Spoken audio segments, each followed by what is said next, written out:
back with another One Piece chapter review. The latest chapter is 1055, A New Age. This was a very hype chapter. It's probably one of my favorite chapters from Wano so far. But let's break it down and see why this chapter was so much hype for me and for the community. We're going to start off at the beginning of the chapter.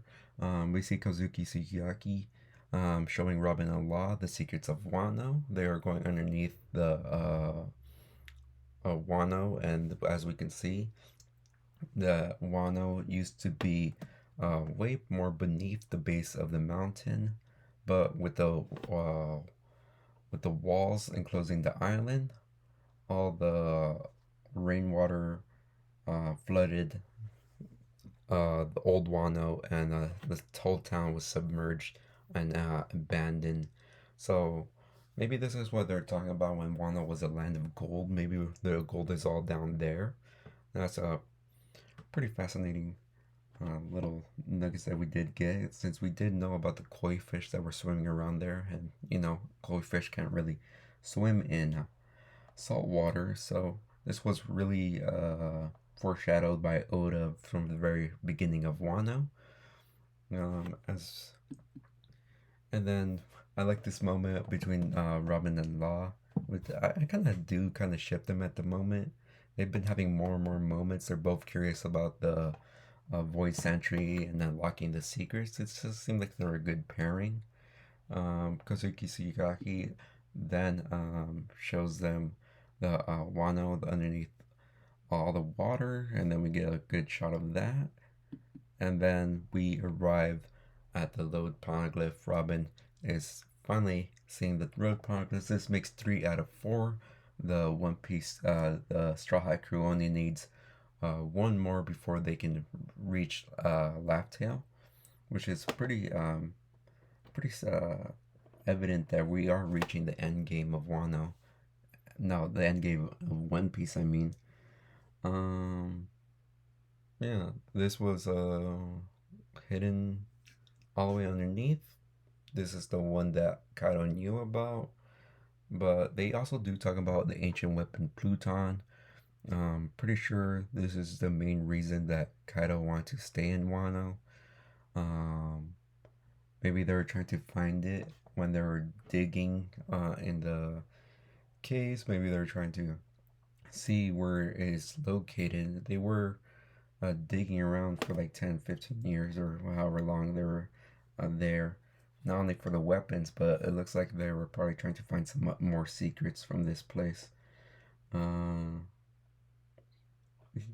Kazuki Sukiyaki also said that breaking down the walls and opening the borders will unleash Pluton, or just make it findable. We still don't know what it is, so it'll be interesting to see what he means by just opening the borders will awaken, or we'll be able to find Pluton. And then we go and switch off to the fight with Green Bull versus Momo and Yamato. And I said from last chapter it was interesting how Momo didn't want to fight, but this is a really good reason and a noble cause for Momo. He's just looking out for Yamato.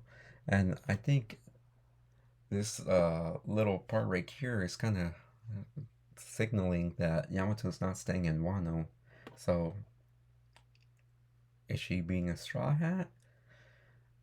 It looks like more and more likely every new chapter we're getting, it seems like she's gonna be going off with the crew, right? This is amazing from this is an amazing character moment from Momo.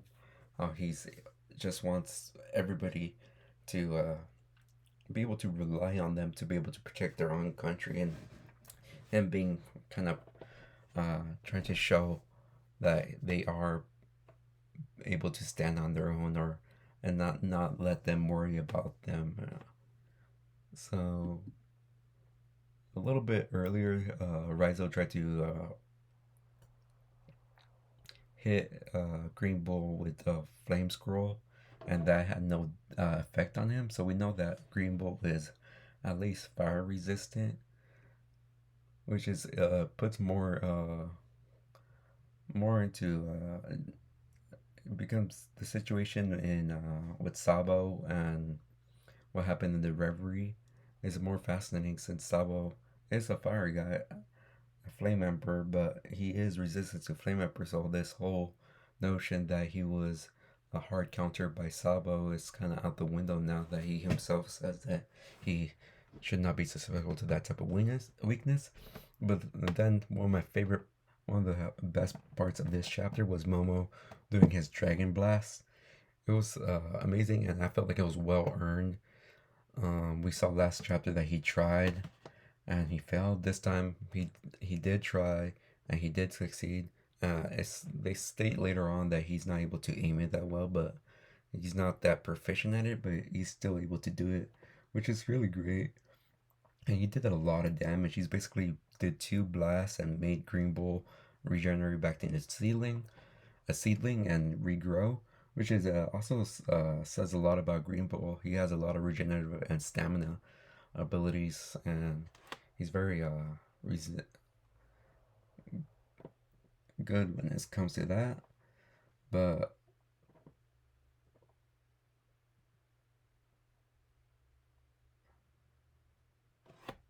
recovering, and we find out that Shanks is still around. He is blasting off his Conqueror's Haki from all the way from the his ship in the ocean, and as we can see here, Green Bull is able to feel it. He looks like he's paralyzed with fear at the moment. It just goes to show that Shanks' Conqueror Haki is probably the best in this series. And this is just a more of an Emperor and Shanks feat. And it does kind of put the Admirals down a bit, but not too much. He did end up running away. And I love this part from Shanks. He's like, does the New Age fight a new dimension? Which kind of puts to bed the theories that Shanks is the evil guy. It looks like he is trying to usher in the New Age more peacefully, more elegantly. And maybe he does know about the 20 years that it took for Wano to be liberated and the whole Joy Boy thing. Maybe he does know about that because it seems more and more like he is aware of most of what we are aware of and more. I'm pretty sure he knows about Joy Boy and all the lore behind that. So this is just a big chapter for Shanks. It brings a lot of hype for Shanks and Luffy's meeting. This is a very good chapter. Let's see. And then we did see that the Zoro, Luffy, Sanji, and Jinbei were looking out for Momo and Yamato, and they were probably going to jump in if they needed any assistance if Shanks didn't scare off Green Bull.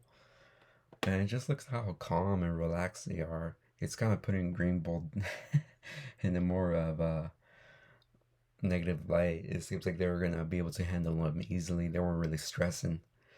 But then we do see Shanks leaving. He just gave a warning to Green Bull to leave them alone, and Green Bull ran away. I mean, at the end of the day, Green Bull was just trying to fight Luffy, and then when Shanks showed up, it's not like you're gonna try to fight two emperors at the same time. That's too much for any one admiral. And then it's kind of the more funny memes that I saw after the chapter came out. I trick y'all. I'm just running around doing nothing.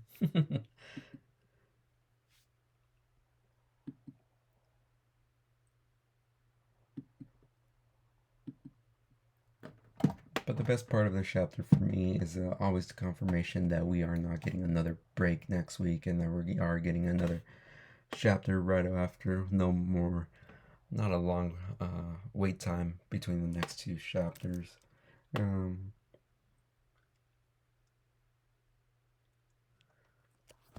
yeah, this was one of the more good chapters. This was a part of a top 3 chapter for me personally. It was a lot of hype for Shanks. It was a great moment for Momo, and we got a lot of lore and interesting details from about Old Wano and the Lode Poneglyph. And we got some Yonko hype, and the Emerald lost a bit of hype as well. But this was a very all great chapter. 10 out of 10 for me. Let me know guys how you guys would rate this chapter, and leave any uh, comments down below if you have any questions regarding this chapter. I'll leave a link down below with the chapter link. And as always, guys, thanks for watching. This is Skilos, and I wish you guys have a good day. Goodbye.